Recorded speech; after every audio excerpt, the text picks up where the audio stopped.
हाँ, तो east India company का स्थापना 31 दिसंबर 1600 ईस्वी को लंदन में हुई थी और इसको यूरोप के व्यापारियों ने शुरू किया था।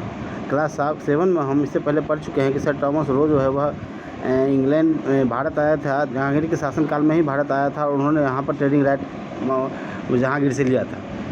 उसके बाद बहुत सारे यूरोपियन ट्रेडर कंपनी भारत में आए, जैसे फ्रांसीसी ईस्ट इंडिया कंपनी, पुर्तगाल की आई, डच की आई, लेकिन ब्रिटिश ईस्ट इंडिया कंपनी, जिसको हम ईस्ट इंडिया कंपनी के नाम जानते हैं, वह सबसे ज़्यादा पावरफुल थी और उन्होंने बहुत सारे चेंजेस करके और दूसरे कंपनियों पर उन्होंने ओवरटेक करके उन्होंने पूरे भारत पर लगभग 1947 तक शासन किया। अब देखिए, इस पीरियड में बहुत सारे चेंजेज हुए। इस पीरियड में बहुत सारे चेंजेज, भारत के जोग्राफिकल चेंजेज हुए, इकोनॉमिकल चेंजेज हुए, सोशल चेंजेज हुए, कल्चरल चेंजेज हुए। तब अंग्रेज़ जब हमारे देश में शासन किया, क्योंकि 190 साल के शासनकाल में हमारे देश में बहुत सारे चेंज हुआ कॉलोनियल रूल में।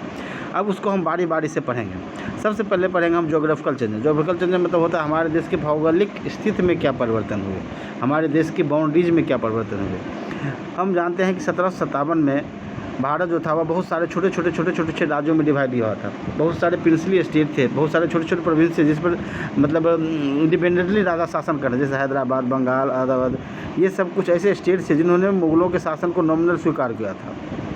इसके अलावा बहुत सारे इंडिपेंडेंट स्टेट भी थे जिन्होंने मुग़लों के शासन को स्वीकार नहीं किया था, जिसमें मराठा हो गए, राजपूत हो गए, जाट हो गए। लेकिन 190 साल के अपने शासनकाल में अंग्रेज़ों ने इन सब को जो है अपने अधीन कर लिया। उन्होंने डायरेक्ट और इनडायरेक्ट सभी स्टेटों पर शासन किया और उन्होंने अपनी प्रभुता जो है वहाँ पर भारत में जमाई। इसके अलावा 1947 तक आते आते जब हमारा देश आज़ाद हुआ, उस समय तक हमारे देश में 565 प्रिंसली स्टेट थे। छोटे जो राज्य थे वह 565 प्रिंसली स्टेट थे, जिसको कि हम आगे पढ़ेंगे कैसे उसको जो है सरदार पटेल ने उसको यूनाइट किया, यूनिफिकेशन किया। अब हम पढ़ेंगे कि हमारे देश में उसमें पॉलिटिकल चेंजेस क्या हुए। जब ब्रिटिश ईस्ट इंडिया कंपनी का हमारे देश में शासन हुआ 1857 के बाद क्या हुआ, 1757 में ईस्ट इंडिया कंपनी ने अपना शासन स्थापित किया। लेकिन 1857 में हमारे देश में एक बहुत बड़ा विद्रोह हुआ, जिसको हम सिपाही विद्रोह या फर्स्ट वार ऑफ इंडिपेंडेंस के नाम से जानते हैं। और इस वार के बाद जो है ब्रिटिश गवर्नमेंट ने क्या किया, तो डायरेक्ट ईस्ट इंडिया कंपनी शासन का अधिकार अपने हाथ में ले लिया और उसके बाद से लगातार 1947 तक ईस्ट इंडिया कंपनी के हाथ में ही शासन का भागीदारी रहा। इसके अलावा और भी बहुत सारे पॉलिटिकल डेवलपमेंट हुए, जैसे इस पीरियड में बहुत सारे ब्रिटिश के राइवल कंपनी भारत आए और पूरे भारत में उन्होंने अपना व्यापार स्थापित किया, जिसके साथ अंग्रेज़ों का मुकाबला भी हुआ, जिसमें फ्रेंच ईस्ट इंडिया कंपनी और भी दूसरी कंपनियां थी जो भारत में अपना शासन स्थापना करना चाह रही थी। इसके अलावा इसी पीरियड में जो है बहुत सारे अंग्रेज़ों को विरोध का भी सामना करना पड़ा, जैसे हमारे ज़मींदार हो गए, पीजेंट्स हो गए, सिपाही हो गए, भी ट्राइबल सोसाइटी हो गए। धीरे धीरे इन सब ने अंग्रेज़ों के खिलाफ़ अपना आवाज़ उठाना शुरू कर दिया, क्योंकि अंग्रेज़ जो थे वह भारत में ऑपरेस करते थे, वह भारत को केवल क्या एक तरह से शोषण कर रहे थे, तो इसका विरोध करना शुरू कर दिया। धीरे धीरे बहुत सारे पॉलिटिकल डेवलपमेंट हमारे देश में हुई और लिटरेट पर्सन ने भी भारत मैंने इसके अंग्रेज़ों के खिलाफ़ आवाज़ उठाना शुरू कर दिया। इसके अलावा 1857 में जो विद्रोह हुआ, तो उसके बाद हमारे देश के लोगों को एक चीज़ समझ में आ गई थी कि अगर हम यूनाइट रहेंगे तो हम अंग्रेज़ों को हटा सकते हैं। अब आ गया इंडियन नेशनलिज्म। लोगों में नेशनलिज्म का मतलब होता है राष्ट्रीयता की भावना। नेशनलिज्म का मतलब होता है लव फॉर द नेशन, देश के प्रति मतलब जो प्यार होता है, देश के प्रति जो मतलब एक भावना होती है, उसको हम नेशनलिज्म के नाम से जानते हैं। हमारे देश में 1857 के बाद लोगों में नेशनलिज्म की भावना का विकास होना शुरू हो गया। 1857 का विद्रोह पहला ऐसा विद्रोह था जिसमें भारत के अलग अलग प्रांतों के लोगों ने मिलजुल कर हिस्सा लिया और भारत को मतलब एक तरह से अंग्रेज़ों के विरुद्ध संघर्ष किया।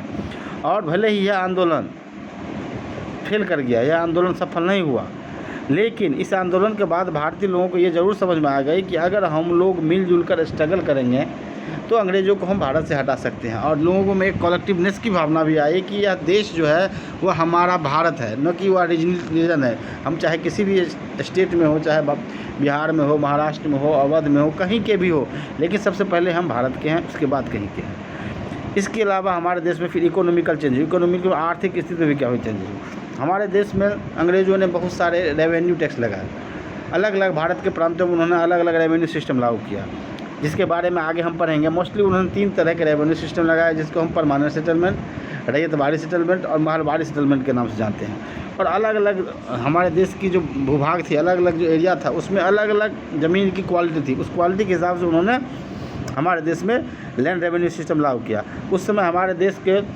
जो अंग्रेज़ों के सबसे आमदनी का जो मेन स्रोत था वह लैंड रेवेन्यू ही था। ज़मीन से आमदनी ही मुख्य स्रोत थी। इसीलिए अंग्रेज़ों ने ज़मीन की आमदनी को बढ़ाने के लिए कई सारे जो है लैंड रेवेन्यू सिस्टम लागू किया। उस समय लैंड रेवेन्यू सिस्टम बहुत हाई थे। उस समय लैंड रेवेन्यू सिस्टम बहुत हाई होने के कारण क्या हुआ, तो बहुत सारे किसान जो है वह टैक्स जमा करने में अक्षम थे। बहुत सारे पीजेंट जो है वो एक एरिया से दूसरे एरिया में माइग्रेशन कर गए, अपना व्यापार, अपना ट्रेडिशनल एग्रीकल्चर छोड़ के, ट्रेडिशनल व्यापार छोड़ के दूसरे कामों में लग गए। इसके अलावा बहुत सारे लोगों ने विद्रोह भी किया। इस कॉलोनियल पीरियड में बहुत सारे चीज़ के बारे में हम पढ़ेंगे। बहुत सारे पैटर्न उन्होंने अंडरवेंट मैनी चेंजेस किया था। जब ब्रिटिश ट्रेडर्स हमारे देश में आए तो वह जो है मुख्य रूप से स्पाइसेज, इसके अलावा कैलकोज और फाइन कॉटन का उन्होंने व्यापार करना शुरू किया। उन्होंने देखा यहाँ पर स्पाइसेज की खेती होती है अच्छी खासी, कॉटन की भी खेती अच्छी खासी होती है, तो उन्होंने क्या किया, तो शुरू में इसका व्यापार करना शुरू किया। और धीरे धीरे उन्होंने क्या किया, इन चीज़ों को कम दामों में खरीद कर उसको इंग्लैंड भेजने लगे और वहाँ पर उसको ऊंचे दामों में भेजने लगे। बाद में धीरे धीरे उन्होंने किसानों को ज़बरदस्ती इन चीज़ों की खेती करवाना शुरू किया और उससे उन्होंने ज़्यादा लाभ कमाना शुरू किया। बाद में उन्होंने भारतीय किसानों से ओपियम की खेती, ओपियम होता है एक प्रकार का मादक पदार्थ या इसको नशीला मतलब कह सकते हैं, नशा करने वाली एक खेती होती है जिसको हम जनरली गांजा या ड्रग्स कहते हैं, उसकी खेती करवाना भारतीयों शुरू किया। और उसको वह क्या करते थे, चाइना भेजते थे, उसके बदले वहाँ से चाय खरीदते थे। जब इंडिया जो है पूरी तरह से अंग्रेज़ों की कॉलोनी बन गई तो उन्होंने बहुत सारे मटेरियल्स, रॉ मटेरियल्स हमारे देश से इंग्लैंड भेजना शुरू किया। जैसे कॉटन हो गया, क्या कहते हैं, इंडिगोज हो गया, इन तरह के स्पाइसेस हो गया, बहुत सारा रॉ मटेरियल्स को यहाँ से इंग्लैंड भेजना शुरू किया। वहाँ के स्कॉटलैंड और क्या कहते हैं, मैनचेस्टर में उन्होंने बहुत सारे फैक्ट्रियाँ स्थापित की थी। वहाँ पर उससे रॉ मटेरियल से वह फिनिश्ड गुड बनाना शुरू किया और उसी सामान को फिर से भारत ला के बेच करके उन्होंने बहुत ज़्यादा लाभ कमाना शुरू किया। शुरू में जब अंग्रेज़ हमारे देश में आए तो वह व्यापार करते थे, तो इससे हमारे भारतीयों को भी फायदा होता था। लेकिन बाद में उन्होंने क्या किया, तो भारतीय के व्यापार को इतना ज़्यादा टेक ओवर कर लिया, इतना ज़्यादा उन्होंने भारतीय व्यापार को र्यून कर दिया, बर्बाद कर दिया कि हमारे लिए अनफेवरेबल हो गया। इसके अलावा अंग्रेज़ों का मेन एम था कि हमारे व्यापार का डिस्ट्रक्शन, हमारे जो जनरली जो हमारे जो क्या करते थे, ट्रेडिशनल इंडस्ट्री थे, जैसे वेविंग हो गया, पॉटरी हो गया, आयरन स्मेल्टी हो गया, ब्रास वर्क हो गया, इसको उन्होंने ख़त्म करना शुरू कर दिया और उन्होंने अपना व्यापार आगे बढ़ाना शुरू किया, जिसको हम डी इंडस्ट्रियलाइजेशन के नाम से जानते हैं। धीरे धीरे क्या हुआ, इंडिया जो है वह व्यापार के मामले में एक तरह से ख़त्म हो गया और अंग्रेज़ों का व्यापार बहुत ज़्यादा आगे बढ़ गया। बाद में जो है 19वीं सेंचुरी के लेटर हाफ में JRD टाटा ने भारत में इंडस्ट्री बैठाने की एक नई शुरुआत की थी। अब हम पढ़ेंगे कल्चरल चेंजेस। हम अगर देखते हैं कल्चर के हाथ में देखते हैं, हमारे अगर हम प्रीवियस क्लासेस में देखते हैं तो हम देखते हैं कि मुग़ल के पीरियड में हमारे देश में बहुत सारे लोग वहाँ से आए जिन्होंने अपने कल्चर को, अपने सभ्यता को यहाँ फैलाया। जैसे अंग्रेज हमारे देश में जब मुग़ल आए तो अपने साथ बहुत सारे संत लाए, जैसे सूफ़ी संत होते हैं। जो अगर हम भक्ति आंदोलन पढ़ते हैं प्रीवियस क्लास में, उसमें देखते हैं कि सूफीज़म भी एक चैप्टर है, तो सूफीज़म वो लोग लाए। बाद में क्या हुआ, तो जब अंग्रेज़ हमारे देश में आए तो वो अपने साथ इसी तरह के लोगों को लाए और उन्होंने भी अपने देश में, हमारे देश में जो है क्रिश्चियनिटी को बढ़ाना शुरू कर दिया। इसके बारे में हम अगले चैप्टर में पढ़ेंगे। इसके अलावा उन्होंने क्या किया, तो नए नए तरीके के आर्किटेक्ट बनाए। जैसे उन्होंने दिल्ली को फिर से विकास किया न्यू दिल्ली के नाम से, जिसको हम लुटियंस दिल्ली के नाम से जानते हैं। और उसमें उन्होंने जैसे नई दिल्ली में राष्ट्रपति भवन बनवाए, नॉर्थ ब्लॉक, साउथ ब्लॉक बनवाए, इंडिया गेट बनवाया। इस तरह से उन्होंने नए तरीके से अपना उन्होंने आर्किटेक्ट और नए तरीके से उन्होंने एक तरह से एजुकेशन सिस्टम भी लागू किया। इसके अलावा उन्होंने यूरोपियन स्टाइल और इंडियन स्टाइल मिला करके उन्होंने आर्किटेक्ट सिस्टम लागू किया। इसके अलावा बंगाल स्कूल ऑफ आर्ट के क्षेत्र में भी उन्होंने यूरोपियन स्टाइल लगाया, जिसमें Bengal school of art, Mathura school of art की उन्होंने स्थापना की थी। सोशल चेंजेस की हम बात करें तो हम जिस समय हमारे देश में अंग्रेज आए उसमें हमारे देश में बहुत सारे इविल प्रैक्टिस थी। इविल प्रैक्टिस मतलब बहुत तरह के ऐसे हमारे देश में प्रैक्टिसेस थे जिसको हम कह सकते हैं जो हमारे देश के लिए अच्छा नहीं था, जैसे सती प्रथा, चाइल्ड मैरिज, विधवा विवाह, इस तरह कि बहुत सारे मतलब एविल प्रैक्टिस थे जो हमारे देश में विद्यमान थे। और हमारे देश के बहुत सारे जो सोशल रिफॉर्मर थे, जैसे राजा राम मोहन राय, ईश्वरचंद्र विद्यासागर, पंडिता रमाबाई, इन लोगों ने संघर्ष करके और अंग्रेज़ों को परसुएट करके, मना करके, उन्होंने इस तरह के सिस्टम को ख़त्म करवाने में योगदान दिया। जैसे हमारे देश में सती प्रथा को राजा राम मोहन राय के प्रयास के कारण ही लॉर्ड विलियम बेंटिंक ने 1829 में ख़त्म किया। कास्ट बैरियर हमारे देश में बहुत सारा था, जिसमें हम लोग कास्टिज्म में बंधे हुए थे। अपर कास्ट, लोअर कास्ट में बहुत सारे इस तरह के भेद होते थे।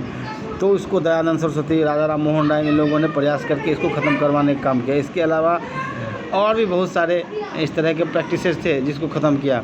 इसी सिस्टम पर कुछ हमारे देश में सिनेमा भी आए, जैसे अछूत कन्या हो गया, इसके अलावा गांधी सिनेमा हो गया।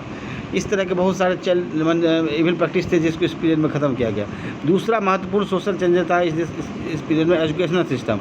ब्रिटिश हमारे देश में आए तो उन्होंने हमारे देश के एजुकेशन को बहुत ही भ्रष्ट बताया। उन्होंने बताया कि हमारा एजुकेशन सिस्टम जो है वह मैथोलॉजिकल है, न कि साइंटिफिक है। उन्होंने साइंटिफिक एजुकेशन के नाम पर उन्होंने इंग्लिश एजुकेशन सिस्टम को लागू किया, और जिससे कि हमारे देश में बहुत सारे इंग्लिश बेस्ड स्कूल स्थापना की गई, जिसमें इंग्लिश मीडियम से पढ़ाई होती थी। और उन्होंने हमारे एजुकेशन सिस्टम को आमूलचूल परिवर्तन कर दिया, जिसको लॉर्ड मैकाले के नाम से हम जानते हैं, जिन्होंने हमारे एजुकेशन सिस्टम को रिफाइंड किया था। अब देखो, modern India and colonial perspective. अगर हम मॉडर्न इंडिया और कॉलोनियल पीरियड के बीच में तुलना करें तो मॉडर्न इंडिया में निश्चित रूप से हमारे देश का बहुत ज़्यादा विकास हुआ था टेक्नोलॉजी के क्षेत्र में, और भी बहुत सारे क्षेत्र में मॉडर्न इंडिया में हमारे। लेकिन हमारे देश में कॉलोनियल पीरियड में भी कुछ स्तरों पर विकास हुआ। भले ही अंग्रेज़ हमारे देश में या हमारे लोगों को उन्होंने एक्सप्लॉइट किया, उस पीरियड को generally dark era of the Indian history के नाम से ज़रूर हम जानते हैं, लेकिन इस सब के बावजूद भी उस पीरियड में हमारे देश में कुछ सिस्टम में शुरुआत हुई। जैसे बहुत सारे एविल प्रैक्टिस ख़त्म किया गया। उस पीरियड में हमारे देश में बहुत सारे रेलवे लाइन का विकास हुआ, टेलीफोन का, टेलीग्राम का, कम्युनिकेशन सिस्टम का विकास हुआ, इंडस्ट्रियल में कुछ विकास हुआ। इस तरह से हम देखते हैं कि हमारे देश में कॉलोनियल पीरियड में हमारे देश को बहुत हार्डशिप देखना पड़ा, हमारे देश को बहुत एक्सप्लॉइट हुआ। लेकिन इन सब के बावजूद कुछ प्रोग्रेस का भी काम हमारे देश में किया गया अंग्रेज़ों के द्वारा। अब आता है हम सोर्सेस ऑफ इंडियन हिस्ट्री। हम अगर प्रीवियस क्लास की बात करते हैं, क्लास 6 से क्लास 7 की बात करें, तो उस पीरियड के बारे में हम पढ़ चुके हैं कि वहाँ उसके सोर्सेज के बारे में हम जान चुके हैं कि बहुत सारे बुक्स, बहुत सारे मोनूमेंट्स से हमें उस पीरियड के सोर्सेज के बारे में पता चलता है। लेकिन अगर हम मॉडर्न पीरियड की बात करें कि वहाँ का सोर्सेज क्या है, तो उसको हम निश्चित रूप से फॉलोइंग तरीके से समझेंगे कि क्या क्या। जैसे सबसे पहला होता है एडमिनिस्ट्रेटिव रिकॉर्ड। एडमिनिस्ट्रेटिव रिकॉर्ड का मतलब हुआ कि उस समय हमारे देश में जब अंग्रेज़ आए शासन में, तो उन्होंने एक नई तरीके से उन्होंने शासन व्यवस्था स्थापित किया एडमिनिस्ट्रेटिव सिस्टम के द्वारा।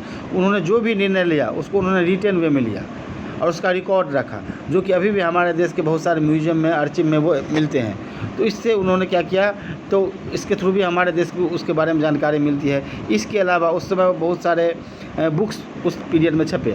15वीं शताब्दी में जब जेम्स गुटेनबर्ग ने प्रिंटिंग प्रेस का आविष्कार किया, तो बहुत भारी मात्रा में बुक छपना शुरू हुआ। और उस समय के जो उस पीरियड के जो बुक्स थे, उसके द्वारा भी हमें उस समय के, उस समाज के, उस पीरियड के बारे में बहुत सारी जानकारी मिलती है। इसके अलावा न्यूज़पेपर, मैगजीन, बुक्स, जर्नल्स, इस सब भी उस समय के बहुत सारे चीज़ थे जिससे हमको उस समय के पीरियड के बारे में जानकारी मिलती है। इसके अलावा जैसे महात्मा गांधी, इसके अलावा दादा भाई नौरोजी, इन लोगों ने जो बुक लिखा, जैसे दादा भाई नौरोजी का लिखा हुआ पॉवर्टी एंड अनएबिलिटी ऑफ इंडिया। इसके अलावा महात्मा गांधी का क्या कहते हैं, हिंद स्वराज। इसके अलावा दीनबंधु मित्रा का नील दर्पण। ये सब सारे बुक में भी उस समय के पीरियड के बारे में जानकारी मिलती है। इसके अलावा महात्मा गांधी या जवाहरलाल नेहरू के बायोग्राफी से भी हमें उस समय की जानकारी मिलती है। तो इस तरह से बुक्स के थ्रू और न्यूज़पेपर या फिर जर्नल्स या क्रॉनिकल्स के थ्रू भी हमें उस समय की बहुत सारी जानकारी प्राप्त होती है। इसके अलावा अगर हम बात करें तो बहुत सारे जो फोटोग्राफ्स हैं, पेंटिंग्स हैं या स्टेचूज़ हैं, उस समय के पीरियड में जैसे हमारे देश में अंग्रेज़ आए, उस समय यूरोपियन पेंटर या इंडियन पेंटर जो उस समय जो पेंटिंग बनाते थे, उस पीरियड की लड़ाई के पेंटिंग बनाते थे, या उस पीरियड के जो भी पेंटिंग्स बनाते थे, फोटोग्राफ्स बनाते थे, बहुत सारे फोटोग्राफ्स भी उस समय के हमें मिले हैं, जिससे हमें उस पीरियड के बारे में बहुत सारी जानकारी मिलती है। इसके अलावा फिल्म वगैरह से भी वहाँ के उस समय जो फिल्म बनी, जैसे रिचर्ड एटनबरो की गांधी सिनेमा थी। इसके अलावा एक अछूत कन्या बनी थी जो कास्टिज्म सिस्टम पर बना था, जिसमें एक अनटचेबल गर्ल्स और एक ब्राह्मण के बीच के प्रेम प्रसंग को दर्शाया गया था, और उसकी फिल्म के माध्यम से दिखाया गया था कि उस समय हमारे देश में किस तरह से कास्टिज्म विद्यमान थी। इसके अलावा हम बात करें अब तो मॉन्यूमेंट्स की, उस समय बहुत सारे मॉन्यूमेंट्स भी हमारे देश में थे, जैसे इंडिया गेट हो गया, संसद भवन हो गया, राष्ट्रपति भवन हो गया, इसके अलावा नॉर्थ ब्लॉक, साउथ ब्लॉक हो गया, इससे भी हमें उस समय की जानकारी मिलती है। अब हमें सर्वे एंड मैपिंग, अंग्रेज़ हमारे देश में जो आए तो उन्होंने सर्वे, पूरे देश की सर्वे कराया और उसकी मैपिंग की। अगर हम बात करें सर्वे और मैपिंग की, तो हमारे देश में सर्वे ऑफ इंडिया की स्थापना की गई और उसकी हेड ऑफिस बनाई गई देहरादून में, और first survey general of India बनाया गया 1767 में अपॉइंट किया गया। उसके बाद जो है first survey general of India 1815 में बना। जॉर्ज एवरेस्ट जो है हमारे देश के सर्वे जनरल ऑफ इंडिया के रूप में उन्होंने 1830 में अपना योगदान दिया, और 1849 में उन्होंने माउंट एवरेस्ट की हाइट की माने क्या कहते हैं इवेलुएट की, मेजरमेंट की, और इसीलिए उन्हीं के नाम पर उस माने पर्वत का नाम एवरेस्ट रखा गया, माउंट एवरेस्ट रखा गया, उन्हीं के नाम पर उस पर्वत का नाम माउंट एवरेस्ट रह गया। इसके अलावा मैप की हम बात करें तो सबसे पहले हमारे देश में हैदराबाद की जो है मैप की डॉक्टर H.W. वोइसे के द्वारा 1821 में बनाया गया। यह पहला प्रॉपर ज्योग्राफिकल मैप था इंडिया का। इसके अलावा बहुत सारे मैप्स में टाउन का, सिटीज़ का, विलेज का, रोड्स का मैप बनाया गया।